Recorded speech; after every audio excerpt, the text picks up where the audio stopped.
4 times a year, the Federal Reserve releases a chart of dots and the whole market lurches. The pros call it the dot plot, and on the day it drops, you'll see headlines like the Fed just promised 2 cuts this year. But here's the problem. That chart is one of the most misread pictures in all of finance.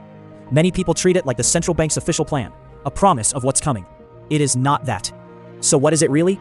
It's an anonymous snapshot of expectations, taken on one afternoon, that the Federal Reserve reprints a few months later. So we're not going to call rates, and we're not going to call your portfolio. We're going to learn to actually read a map, about 19 dots, and what they're really telling you. So let's open it up and see what's really on the chart. The dot plot lives inside something the Fed publishes called the Summary of Economic Projections. And the idea is simpler than it looks. Each dot is one person, one policymaker on the committee, marking where they expect the appropriate policy rate to sit at the end of the year. Stack about 19 of those dots in a column, one per official, and you've got a picture of the whole committee's thinking at a single moment. Now, which dot do the headlines quote?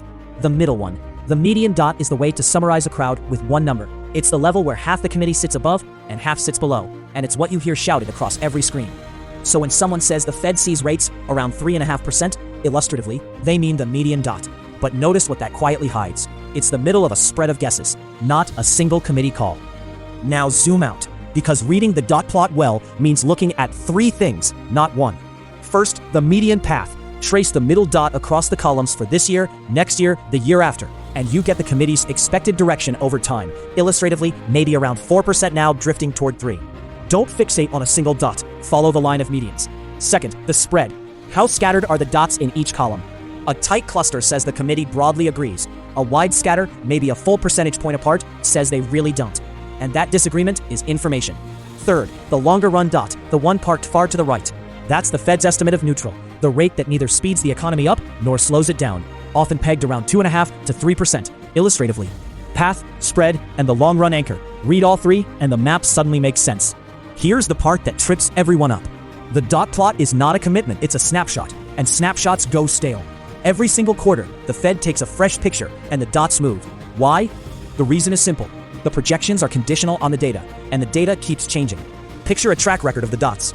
Back in 2021, the committee's dots pointed to rates staying very low, and then inflation surprised, and the actual path went somewhere completely different.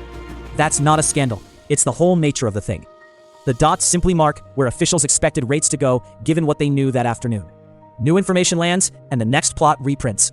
So ask yourself this: if a forecast gets redrawn 4 times a year and has often missed by a wide margin, illustratively several percentage points, can you really treat the latest one as a promise?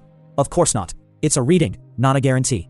So, before you let a single chart move you, hold the dots loosely. First, they're conditional. Every dot assumes a path for the economy that may not happen, so a dot is an if-then, not a destination. Second, they're illustrative of opinion, not policy. No one on the committee is bound by their own dot, and votes can land differently than the projections suggested. And third, the most useful signal isn't the level at all, it's the movement, because what changed since last time is what carries the news. Watch how the dots shift between meetings. Did the median creep up by, say, 25 basis points illustratively? Or did the spread widen as the committee splintered? That change, meeting to meeting, often tells you more than any single snapshot. The dot plot is a communication tool, a way for the Fed to talk to you, not a forecast you can trade on. Treat it as a window into how the committee is thinking, and how that thinking is drifting. So, here's the takeaway. Go back to where we started. That chart of dots the Federal Reserve drops 4 times a year, the one the headlines turn into a promise. Now you have the map to read it with. Each dot is one official's guess at the year-end rate, and the median is just the middle of that crowd, illustratively around 3.5%. You read it in 3 layers: the path of medians, the spread of disagreement, and the longer-run neutral anchor near 2.5%. And you remember the one thing everyone forgets: it reprints every quarter and has often been wrong. So it's conditional, not a commitment. It's a lens on how the Fed is thinking, not advice and not a forecast. So the next time the dot plot drops and the screen flashes red, don't react to the level. Don't trade the dot.